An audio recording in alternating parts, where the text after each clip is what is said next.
As always, there will be spoilers. There will be talk of sexual assault, violence, alcoholism, and also a little bit of racism and stereotyping from the 1980s. It just escalated and escalated. I'm Dan Lawson, and I'm your host. I'm Scott Cornell, and I'm your host.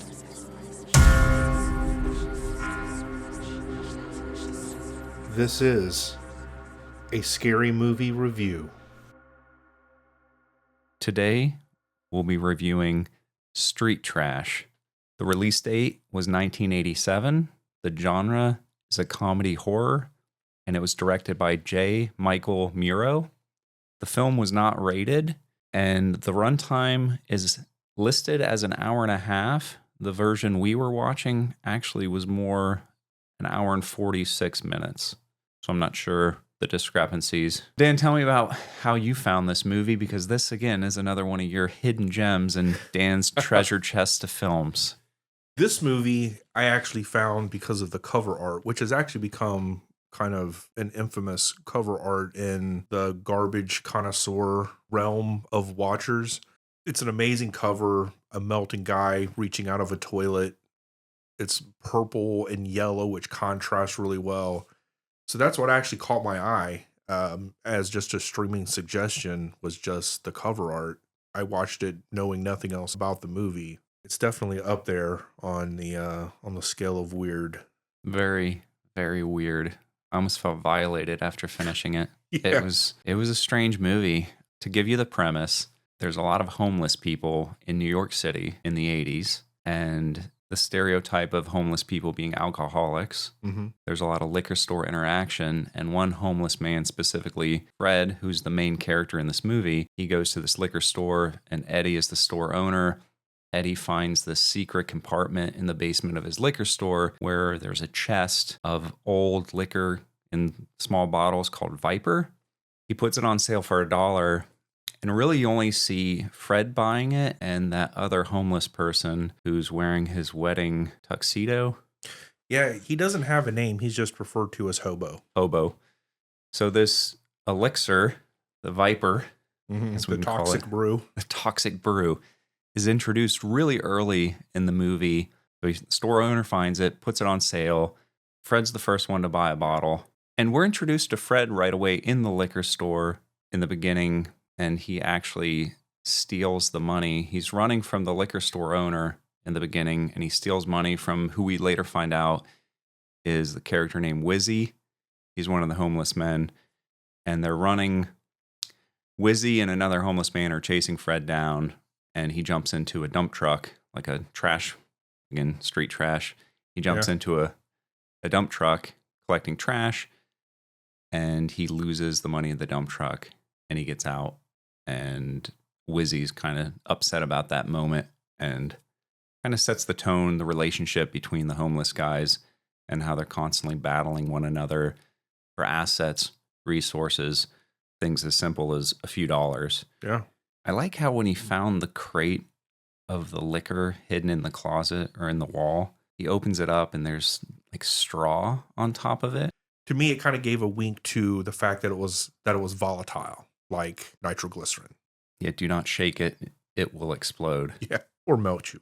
They introduce another one of the main homeless characters, or main characters of the movie. His name's Bronson, and he's this veteran, constantly having flashbacks to Vietnam, and just really crazy type of character. And we see him for the first time when the homeless guys are at a stoplight cleaning windows, kind of doing that whole window washing thing, where they'll come up and wash your windows and then expect you to pay them a few dollars. So Bronson comes up to one, and it's this guy in a bow tie, and his wife keeps saying, like, get this guy out of here, get this guy out of here. She's super paranoid. The other character in the car is trying to make friends with Bronson and talk about Nam and talk about how he just shot a gun similar to Nam a few weeks before and how cool it was. And Bronson's just standing there staring at the guy, like, not saying a word. And then he rips the guy out of the car and smashes him through the front windshield. Yeah, it kind of shows how Bronson is. Who Bronson is. Bronson's nuts. Yeah, he's a loose cannon. He's a wild guy. So Fred purchases the first bottle of this elixir, the Viper, and he goes and sits on a little step stool or like an entryway to an old abandoned shop, and he's talking to one of his other homeless friends. And his homeless friend gives him like this hug and steals the drink out of his pocket. Like he sees the alcohol, steals the drink out of pocket, walks over to this abandoned building after having some conversation with Fred, walks in this abandoned building, sits on a toilet. And this is where the cover art came from. Yes. He's sitting on a toilet in this abandoned building, just like there's no room at all. It's just this wreckage, rubble of this old building. And he drinks it. And this is the first time we get to experience the reaction of this drink. And it's good. Yeah, it's good. It is good. It's good for us, not for him. No. It's very graphic and gruesome. It is, and just the melting and the practical effects used of him just like falling apart and melting and just like coming up. But then it's not traditional gore colors. It's not your guts, which is like your reds. But it's that same like blue and yellows and greens like the poster art. Yeah, they definitely added the dynamic of the really high contrast neon colors, and everyone's death from this drink was a little different. It wasn't always that purple. Yeah, there was like the foamy yellow. It was like everybody seemed to have a different reaction. Everyone had the same results ultimately, but different kind of reaction. I would say there was one that had a little different result, which was the heavyset guy. Yeah. Yeah, that was a completely different thing. He was supercharged. Yeah, because everyone else seemed to like melt and break down, and he just swelled. And that scene actually reminded me a lot of Monty Python's Meaning of Life. Mm-hmm. Have you seen that? Where I have, yes. It is a wafer thin. Reminded me a lot of that scene. It was good. And very well done. I think all the deaths from this drink were really well done. Like the amount of time, energy, and effort they put into these special effects, because we're going back to the 80s where these are special effects. Yes. There's no CG. There's no magic camera work. It's all, well, I guess it is magic camera work. Sorry. It's all magic camera work on scene. And we're seeing that oftentimes throughout this movie is they really got in there and used a lot of cool effects. Not that many people died, though. I mean, it was not as many people as you would have thought fell victim to it, because I think that instead of just being a gore fest, I think that really added to the suspense of everything, because somebody would get the bottle and you're like, oh, that guy's going to drink the bottle and that's it. But then before he could drink the bottle, something would happen and somebody else would end up with the bottle. They would steal it, or something would happen to where that person wouldn't drinking the bottle. So it kind of added an element of suspense, not knowing who was going to bite the bullet, because you didn't know who was going to end up with the bottle. Yeah, they did that a few times. And I liked how the rules of this elixir, so you drink it, you melt, you turn into this toxic ooze, and that toxic ooze could also kill someone else. Yes. The guy on the fire escape, the man in his tuxedo from his wedding, and just to talk about him very quickly, he was in the liquor store trying to share his story with Eddie, who's the owner of the liquor store, and he's talking about betting everything 20 years ago on one. It was 1965. He betted everything he had and he lost it, basically, is what he was talking about. And he's quickly telling his story about how his life turned into now being a homeless man. So we follow him to what he says is his apartment or his house, which is just a fire escape. He has a suitcase. There's a cat hanging out with him. And he goes to drink this drink, and he says to the cat, one drink from this and F your skim milk. Like, you'll never go back to your skim milk when you take a sip of this alcohol. He drinks it, starts melting off of the fire escape, and there's passerbyers on the floor, on the bottom, and you see this stuff falling and dripping and pooling on the floor. One of the guys looks up, and it hits him right in the face, and he goes running, and he ends up dying. And he actually runs to the police scene, basically, where they were interviewing, trying to figure out who smashed the car driver's head through the windshield, which was Bronson. So there's a lot of dynamics of different story elements going on. You have the police trying to solve murders. You have the junkyard, which is the home of all the homeless people. It's almost a Mad Max type situation living in this area. It really is. And I noticed that in the beginning when Bronson was cleaning the windows, I'm like, a lot of these guys, I mean, they're kind of on a homeless level, kind of dressed up like Mad Max with like the gas masks and just almost like suits of armor made of trash. And then it goes to the junkyard, and Bronson has his like throne with the hood, the car hood that kind of goes above him, and it really did have that Mad Max sort of element to it. I really enjoyed. One of the other characters we're introduced to is Kevin, which is Fred's brother, and they live together in the junkyard in what is the most elaborate fort I've ever seen. That's amazing. So cool. You enter through a car door, backseat of a car, and you come into their home.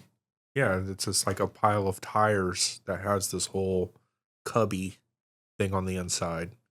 It's like their hideout. Yeah. From being kids. There's a lot of Nam references too, like Vietnam. One of them is when Fred and Kevin are talking about their dad having flashbacks to Nam, not being able to watch Godzilla, saying horrible things at the TV because of it. I thought that was kind of interesting. And then Bronson is just this character that's still in Nam, basically. And a lot of the other characters reference Nam a lot. Yeah. I think it was just that era, the 80s, doing a flashback. And yeah, and just kind of showing that a lot of the homeless are or were at the time, probably still are, Vietnam vets. One of the other side quests or side stories is this Mr. Duran, Nick Duran, who's portrayed as almost this mafia boss, owns a restaurant, Italian restaurant. Yeah. But they don't go too deep into his power. He hires a hitman to kill Fred. So yes, Fred meets this woman in an alley. She keeps calling him Nikki. She's very drunk. Very, very drunk. Has no clue where she is. She's vomiting in the alley. Fred's kind of like pretending to be this Nikki character. The woman's like, okay, Nikki, I love you. Let's go. Let's go back to your place. So Fred takes her all the way back to the junkyard and takes her into his little apartment, as we'll call it. And I thought this part was uncomfortable, first of all, but it was creepy. It was. It started out as uncomfortable, and then it progressively got worse. It just escalated and escalated. And being an 80s movie, you don't know where those limits are going to end. Yes. Like, watching a movie today, you assume, or at least the mainstream movies I'm watching today usually, you kind of know what the limits of what they're going to show, how far they're going to go with these scenarios. They really took this one to the extreme. It really did. It really did. With that scene and kind of the scene with Wendy and her boss, as well as that scene, that it does show the struggle of sexual assault, but it's almost portrayed as an inconvenience, not the harshness of really what that is. Yeah.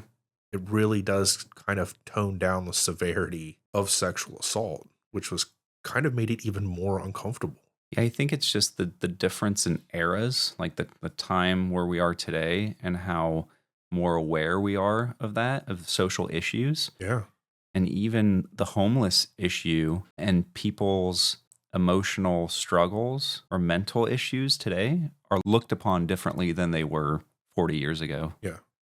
Which is, it's fun to look at that, but it's almost sad watching some of this stuff and how back then they might have been watching this and not even thought twice about that scene as we're discussing it today being a problem. Right. Well, and there's even some, I'm not going to say racist comments, but racial comments that were just like, oh, that's not okay to say that. You brought up the sexual assault. The Mr. Schneiser, which is the owner, the boss of the junkyard. So he tries to sexually assault Wendy. He also finds that girl. Oh, yes. I forgot about that. Yes.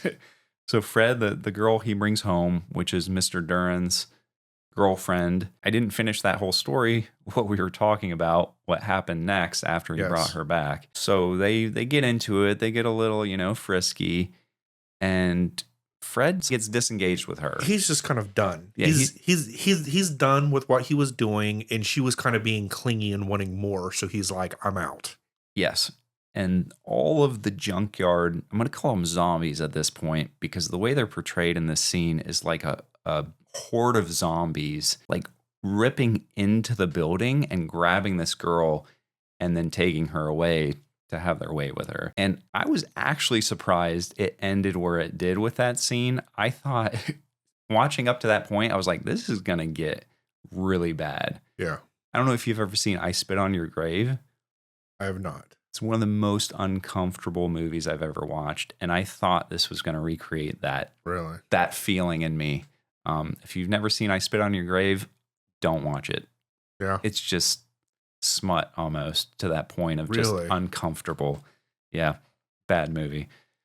I think that's the challenge with these movies is you don't know how far they're going to go just to push the envelope for that wow factor, that shock factor. Right. And if it's not relevant to the plot, it's not necessary. Yeah. And I feel like some of this movie, they went above and beyond what needed to be shown. Absolutely. Just to give you that, what the heck, like shock factor. Yeah. Well, you go back to the original Psycho, one of the greatest kill scenes in cinematic history, the shower scene. At no point in that scene, you never actually see the knife make contact with the body, but yet it's still one of the most iconic scenes. So yeah, the fact that we've kind of gotten away from that to where we just blatantly have to push the envelope as far as possible. Yeah, it's uncomfortable. It is. Sometimes not seeing it's just as impactful because it lets your imagination run wild. Yeah, absolutely. Speaking of running wild, there's another really uncomfortable scene where Bronson is beating up Fred, and as he has Fred pinned down on the ground, this guy starts peeing out of this hole in the junkyard. It's kind of like one of those sheet metal walls with a hole in it, peeing out of it. Bronson has a knife out. Bronson goes and cuts his penis off, and then it turns into a game of hot potato with the penis. So bad. What the heck? And at the time, 2024, there is a chance of getting your penis reattached surgically and it functioning and living a normal life. In 1987, that was not a surgery. So the fact that he was trying so hard to get his penis back, I don't get it. I don't know. I think I would be more worried about stopping the blood flow. Yeah. Oh, he's just running around chasing. Just chasing everyone. Everyone with it. And they kept hot potatoing it like it didn't make any sense. And then he gets it back. He tries to hop in that taxi. The taxi driver runs off like, you ain't getting a ride with me. And then he jumps on the back of a school bus. And he's riding the school bus, I guess, to the hospital. And the kids are screaming. Yeah. Just those little details I enjoyed. Yeah. You know, when they were making the prosthetic penis, they actually made 3 of different sizes, I guess, to see which one had the better effect. But they actually, which I don't even know. I mean, I really don't know what adult stores were like in the 80s. I don't know like how accessible that was. Yeah. But the fact that they made prosthetic penises instead of just maybe going to an adult store and purchasing one. I don't know if the quality back then, like maybe the quality realism, wasn't as good. Yeah, I don't know. The realism wasn't there. They've come a long way. Technology has come a long way in the last 40 years. If we have a listener that was frequenting adult stores in 1987, please send us a message. Yes, and they still have to be frequenting them now because you have to have the relevance. You have to have the relevance. Yeah. And you had to be over 18 back then. Yeah. We're not getting into legal issues here. Yeah. We get to see Nick Duran at the police station talking to Bill. We haven't really talked about Bill much yet. Bill is the lead officer in this investigation of just local crimes. Nick's at the police station talking to the police officer about his girlfriend being found dead on the beach. So the doorman's introduced when Fred meets Nick's girlfriend outside of the restaurant. The doorman sees Fred and the girl walking past, lets them go. He obviously knows it's Nick's girlfriend, and the doorman's kind of a little like turd. He's very spiteful. I think the fact that he knew it was Nick's girlfriend is the reason he didn't do anything. And you see that even more when he's talking with the police and kind of trash talking Nick in front of the police because he thinks there's some kind of witness program they're going to put him in and send him away. And there's a post credits or an in credits scene that happens where Nick's going to kill the doorman. He has him tied up, but he takes a drink of the Viper. Right. Yeah. He finds a bottle of Viper on the doorman. So he's going to drink it just in spite of him. And if you want a good song to jam to, listen to the credits music. That was kind of spectacular. It's good. It's a Frank Sinatra. It's a little Frank Sinatra jingle that they put the spin on it for Mr. Duran. It's a good credit song. They get wind that Fred was the person that took the girlfriend home, and they send a hitman after him to the junkyard to go murder him. And they're standing in the restroom. And if you ever used a men's restroom, you'll know that there's urinals against the wall for anyone that hasn't been in a men's restroom. And there's an underlying rule 135. Yes. You only use restroom 1, 3, and 5. You always leave one between each other. Hopefully we're not exposing some sort of secret universe code that should be unspoken, but the hitman comes up to Fred while he's peeing in the urinal and kind of looks over at him. They're both looking at each other's privates. Again, not sure why they emphasize that whole scene. And then the hitman pulls out a gun and he's going to kill Fred. Fred does one of these like slaps to the privates while the guy's using the restroom, runs out, and Bronson shows up. The hero of the day. He's like the Lethal Weapon guy. Yeah. He's like a super cop. Like, he's like always there. He's always taking charge. He's always in the right place. Fighting justice. Yes. With no laws except his own. He definitely has that 80s police vibe where he does what he wants as long as it's for justice. And he will beat anyone up. Just like the hitman, as he's running out of the bathroom, the hitman has the gun out, pointing it at Bronson. He says to the hitman, "Would you rather die in combat rather than rot in jail?" So he gives him a challenge. Yeah. You're going to kill a cop right here and go to prison? Or are we going to fight this out and you're going to die if you fight me? Yeah. Yeah. I don't know if he kills the hitman, but he beats the crap out of him. He beats him pretty good. So the hitman's gun, I never noticed until I was watching it this time.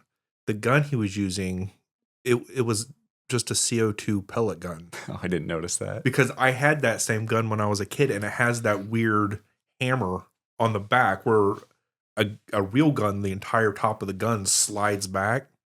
And this just has a hammer on either side that pulls back. So that was actually just a CO2 pellet gun. That's great. Yeah. And to take it one level up, as always in Street Trash, after this hitman gets his butt beat, he's laying in the bathroom on the floor.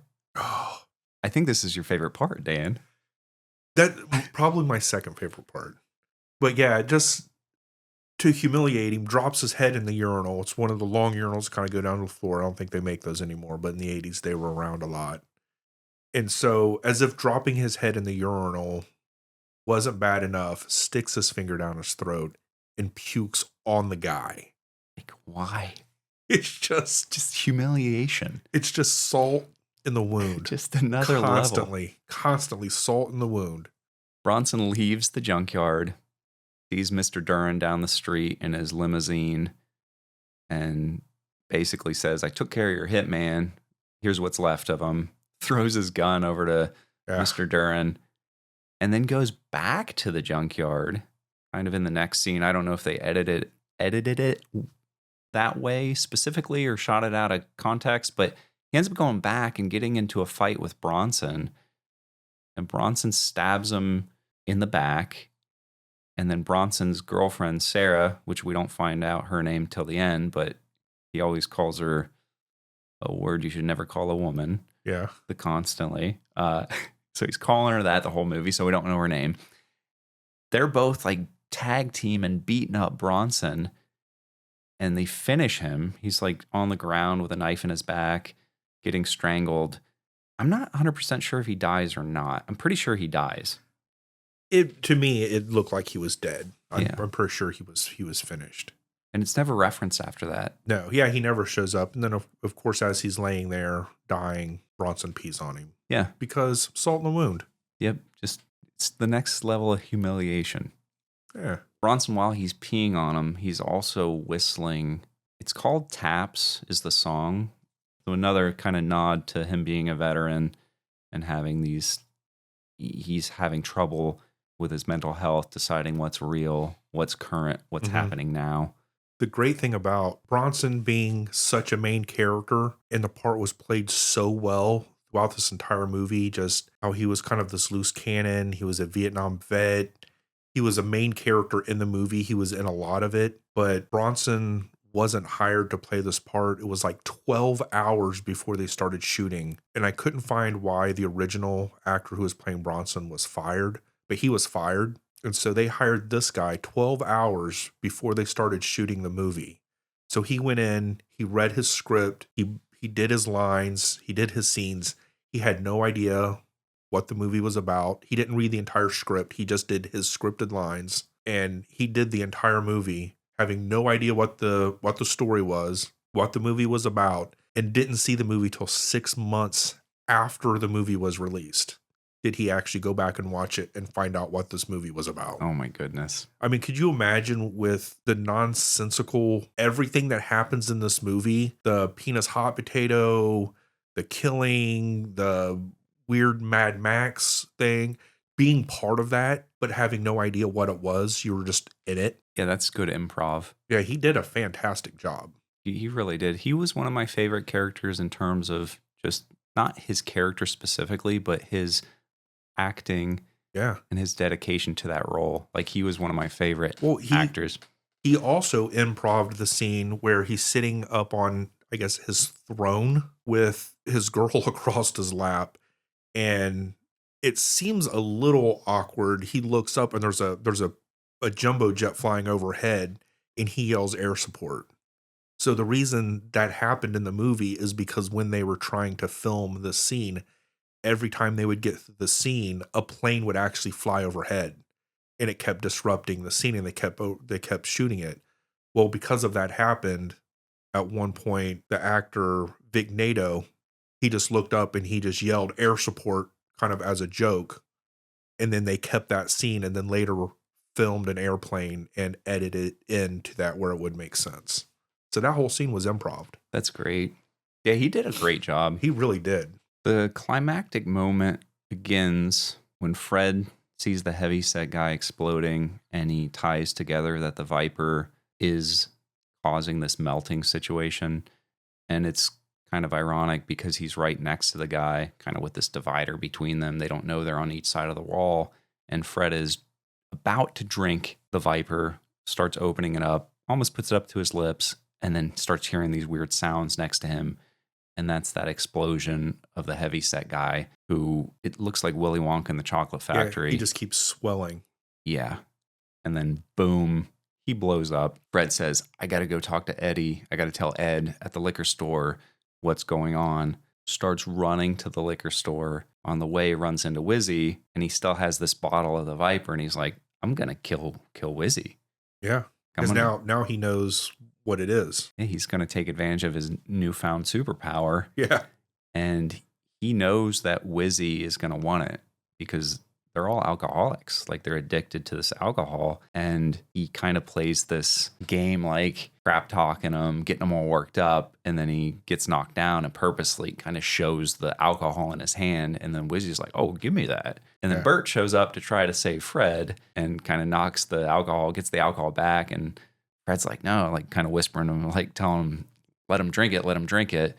Well, Wizzy ends up drinking it and melts into the wall. I like how everything they're up against, they kind of melt into. Yes. That's kind of the theme. So you got the first guy melting into the toilet. The guy on the fire escape, he really didn't melt. I guess he melted through the grating. Because it's a grate. Yeah. And then you have this guy melting against the wall. The one guy exploding, which they didn't do the melt theme on him. It was just cool to see that. And the girl in the junkyard, she melts into the car, into the hood of the car. Yeah. Yeah. I like that kind of reoccurring way of death. So Wizzy dies. Fred can continue on his journey to run to the liquor store. While in the process of Fred running to the liquor store, Ed decides to have a drink of that Viper, comes out of the store, has already had the drink. Fred's like, hey, I figured something out. You can't sell this, blah, blah, blah. Well, Ed's already dead. Too late. Too late. So if he wouldn't have messed with Wizzy, he could have saved Ed. Yep. Maybe the theme of the movie? I don't think there is no. one. I don't think there is one. All right. That's kind of the beginning of the escalation. They also try to poison Bronson in the junkyard. Some of the other homeless guys get a bottle of this Viper. It doesn't explain how they figure out that this is capable of killing somebody, but they go give it to Bronson, and Sarah, which is Bronson's girlfriend, comes up and says, give me that. I'm tired of dealing with you. I'm tired of you being the boss. None of these guys respect you. They don't follow you. I'm going to do what I want. Takes a swig of that drink and then melts into the hood of the vehicle. Yeah. Bronson kind of recognizes at that point that they were trying to kill him. So Bronson's fired up after he realizes they tried to kill him. As this is occurring, Wendy, which is the manager of the junkyard, she kind of has this thing for Kevin, which is Fred's brother, and they go into the office, start getting a little personal, and Bronson kicks down the door, begin the chase of Kevin shirtless through the junkyard, Bronson chasing him down. And this was actually one of the only parts in the whole movie I felt was scary. There's a part where Bronson kicks down the door. Kevin's kind of hiding against this wall. And then they flash back to Bronson kicking down the door. The door is busted down, but Bronson's gone. And then Kevin's walking through these car parts slowly. And you know there's going to be like a jump scare. It really did have that horror movie suspense waiting. You know something's going to happen. You don't know when it's going to come out of the dark. Surprise. While Bronson's chasing Kevin around, he screams out little street trash. Yes, I love a moment in a movie when somebody says the name of the movie. There's actually a name for that. I think they call that title drop. Yeah. Fred kind of enters the scene and starts battling with Bronson. And there's this really cool part that I enjoyed immensely because I used to work in a lab with a bunch of gas cylinders. And there's so many OSHA violations happening in this movie. Oh, yeah. With the gas cylinders not having that safety cap on them. Yeah, well, this is probably the reason that it's a safety standard now. Oh, maybe in the 80s it wasn't. You're right. Yeah. Could have been. So Kevin's hiding behind all these gas cylinders. He leans one down, kind of lines it up towards Bronson, who has Fred in this wrestling move up in the air about to body slam him. Kevin shears the top of this gas cylinder off. It goes flying, probably at 100 miles an hour by the time it hits him, and just decapitates him. Yeah. Like from the chest up, like takes out a whole cavity from his body. I enjoyed that part. I don't know if you ever watch Mythbusters. They did an episode about how powerful that is, and it goes through like a brick wall. Wow. So that's realistic. Yeah. Wow. If not anything else in the movie, that was the most realistic part. One of the parts, which I'm not sure how realistic, it's kind of argued, I guess, in the scientific community, how long your head would remain conscious after you die. When Bronson's head is laying there, decapitated from his body, Wendy, she sees all the stuff going on. She sees Kevin, so she runs. She's running to Kevin, and as she's running to Kevin, she jumps over Bronson's head, and Bronson looks up her skirt and smiles. Not sure how realistic that is. Yep. But scientifically arguable, I think, maybe. They just had to get one more creepy thing in the movie. One more creepy thing. Squeezing in the creepiness. Yep. And that's how the movie ends. That's the happy ending. I think it added to that whole suspense of the whole time wondering who's going to take a drink of the Viper, and the bottle keeps getting passed off. And then at one point, even Bronson has a bottle and his girlfriend takes it. But you're always just suspecting, you're just like waiting, well, how are we going to get Bronson to get a drink of this at this point? And it was the one kill in the movie. Well, I guess technically wasn't the one kill. The guy's head through the windshield. But yeah, one of the big kill in the movie, and it had nothing to do with the thing that the movie was about. Yeah. I was expecting zombies from just reading the description of the movie. I was expecting people to drink this drink, melt into this ooze, but then come back as some sort of like killing machine. Yeah, that I realized that wasn't going to come true. My dream of that movie. About 15, 20 minutes into the movie. Right. It's like wrong movie. A few interesting things that we found on this movie was the UK version. It's documented that they cut out 6 seconds from the movie, which were some of the penis scene and some of the when Sarah turns into the ooze, like you see her breasts turning into ooze. I feel like 6 seconds wouldn't have been enough. There's a lot of it seems like especially the hot potato scene was a few minutes. I would think. Yeah, it went for a long time. So I don't know if they just specifically cut off the part, cut out the part where they cut off the part. Phrasing. Yeah, I got it. Yeah. So I don't know if that's what they're referencing, just cutting that part out, and maybe that quick snippet when they show her breast melting. That was pretty short. Yeah. But yeah, I found that interesting that that's what they edited out, out of everything else. There's so much. Yeah. The essay in the movie there were some pretty violent, there's some pretty bad scenes. And yeah, for that to be the thing that was just like, oh, this is too far. They picked a perfect city to shoot this in, though. Absolutely. New York City. Yeah, I felt it really was fitting for what it was about, the whole undertone. They also, being that it was shot in New York City and being it was about New York City, the budget for the movie was only $500,000. So they really did shoot this movie on a shoestring budget. And they did it by shooting alley scenes in actual alleys and using one of the cops was actually a cop, and they avoided a lot. And again, we all know 80s was a different time. They did everything without permits. They just it was kind of like guerrilla filmmaking, and they actually went out on the streets. They actually went into a junkyard instead of building a set. They actually went into a junkyard and they filmed all of these things in an actual junkyard. So I think it was fitting that it was in New York because you didn't have to build a set. You just shot it in the alley. Yeah, it was a really good. I've been to New York a few times, and it really, not in the 80s, but current New York still has some grittiness to it. Yeah. Still some rough areas. So watching this definitely took me back to those trips to New York. There was a scene where Bert goes in the grocery store and is stealing a bunch of groceries and stuffing them down his pants, where what could be described today as a Karen comes up to him, says, yes, I'm going to tell the manager. And he gets kicked out of the grocery store. There's these bars in front of the store, and not like bars on the window, but maybe like 3 or 4 feet away from the building, spread out 2 or 3 feet apart. There's a bunch of bars, and watching it, I was like, what are those bars for? See, I don't know. My only thing was so you couldn't take any sort of like cart or anything. I'm guessing. I don't know because I've never seen that before. But yeah, that was a very strange. But it was wide enough to carry bags and walk through them comfortably, but you couldn't push a cart through it. New York City in the 80s, man. New York City in the 80s.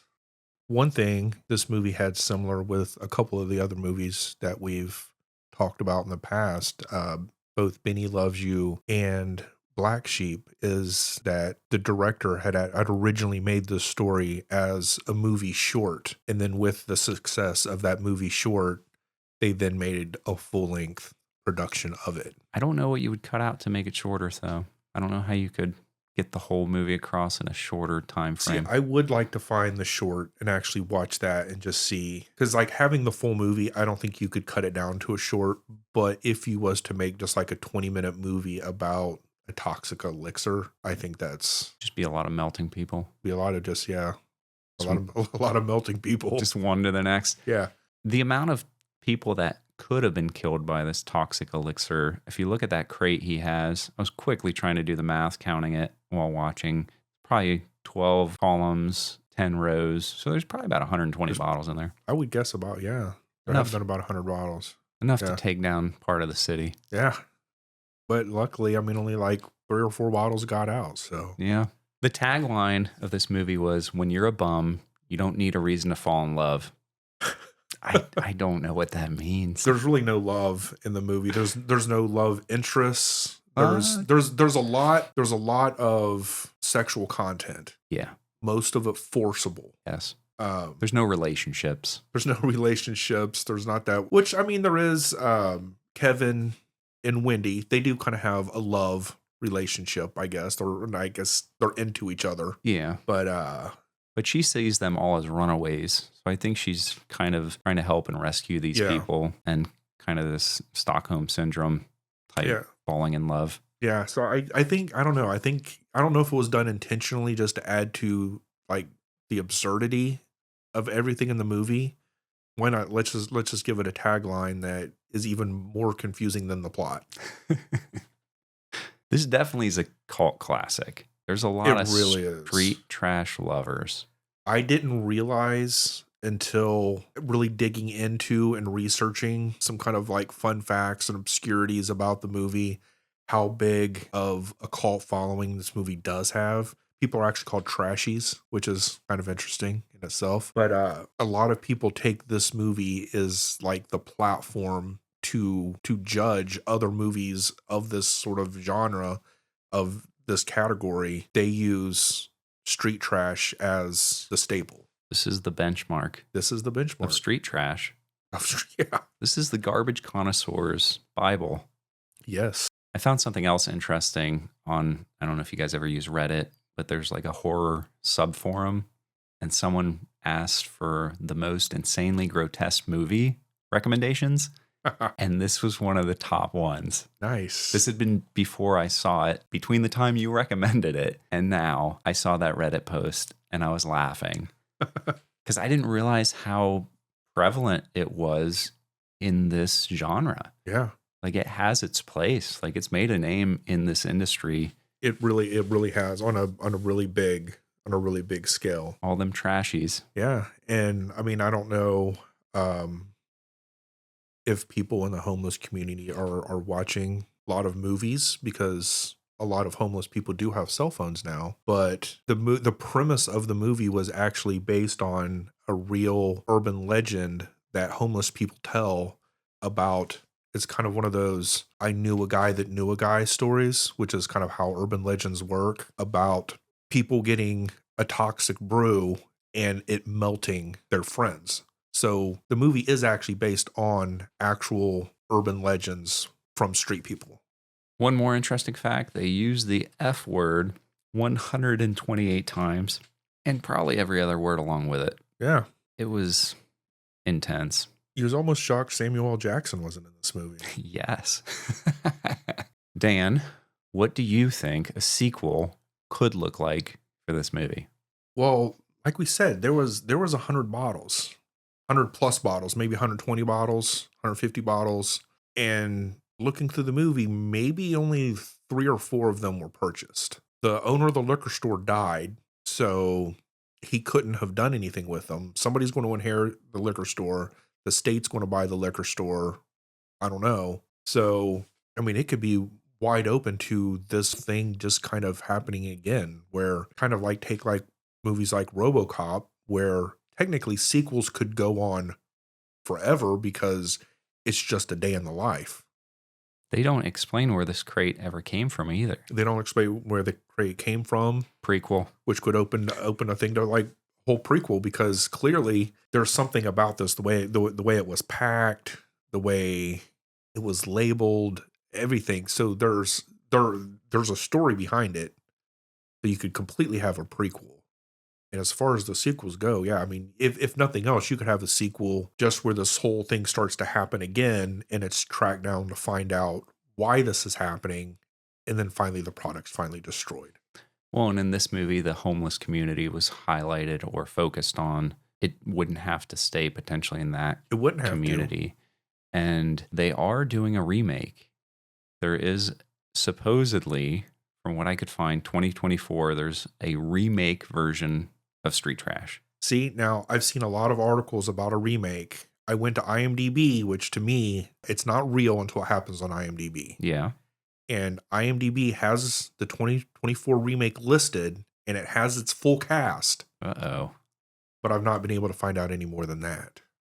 So we might see a remake here in the next few months. That would be great. Which would be amazing. And being 2024 and in the culture that we're in, and with the whole kind of hipster thing, it could go into that whole idea of somebody finding the crate and it has that cool old like retro label and them taking it into their kind of hipster community, and then all of this sort of same thing happening, but with rich kids that want to be vintage. I could see it having a good plot if it was remade nicely, seeing some of the racism, seeing some of the sexually charged scenes replaced with better content. Yes. I think it could be good. Yeah. I would like to see a sequel versus a remake, but we'll see. Yeah. They say it's a remake is what it's labeled as. It is labeled, yeah. And there's some good cover art already out there, supposed cover art that looks awesome. The meaning of the movie, what I figured out is if something's too good to be true, it probably isn't true. And that's going to go back to the price of the $1 bottle of liquor. Yeah. So if you're getting something that cheap and you think it's higher value, you're probably getting ripped off. Yeah. Yeah, most likely nothing's going to come from it. That's as deep as I can go with the meaning. Yeah. I don't know. Do you have a... I mean, I did kind of see it as just a social commentary of just like urban decay and just the plight of the homeless community and Vietnam vets, how they're kind of treated. And I mean, it really goes into to alcoholism, because all this about is, everybody, wanting to get cheap alcohol. I think it was really about that, just like the alcohol problem with like the homelessness and in the homeless Vietnam vet situation. I wonder in the 80s how this was taken, though, if it was seen that way, where it was exposing or shedding light on this troubled community, right? Or if it was just looked at like, oh, that was a funny movie. Like if anybody thought twice about what was happening in New York City, because they didn't have news like they do today, where you're getting world news instantly. Yes. So if you saw this maybe in California or somewhere not in New York City, if you would glean that information and kind of say, oh, I wonder if there's something really wrong there. It's hard to tell. Yeah. So for the next part of the show, we're going to give it our Killer Bunny score. We're going to go through a few of the criteria that it needs to meet or not meet and see how it scores.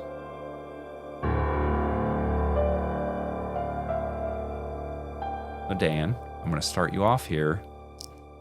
What did you think about the characters, the acting, and the connection to them? I love the characters. I loved the relationship with the characters. I don't know that there was necessarily any character development.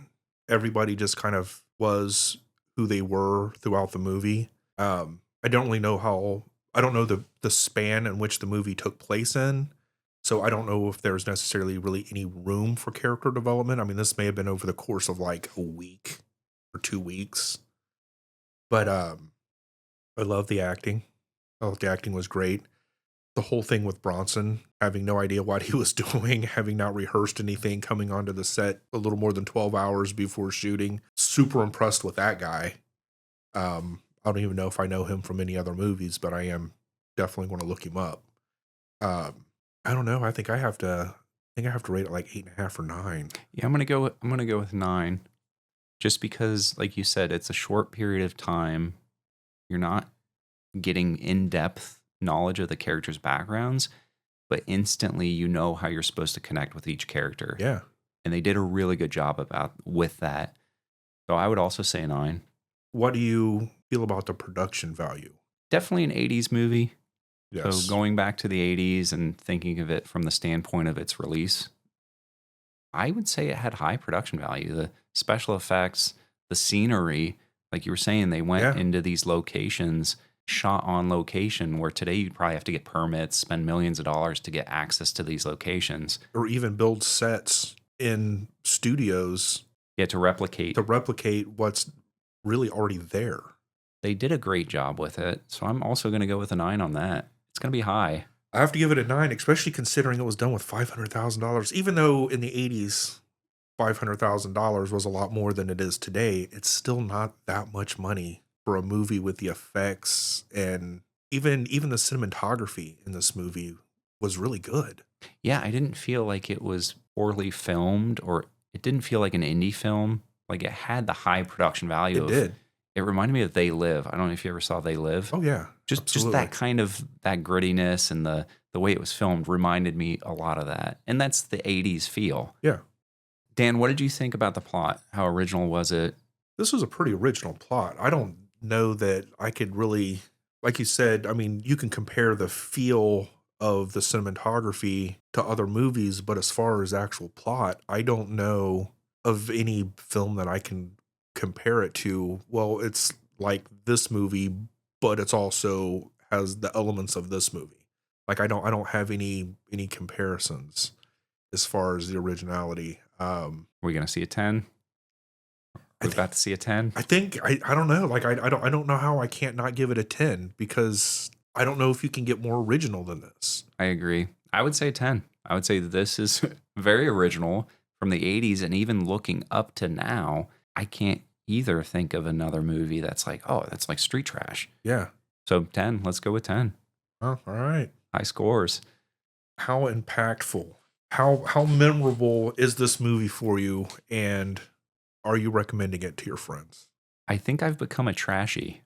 Yeah. I think I've converted to this cult. Yeah.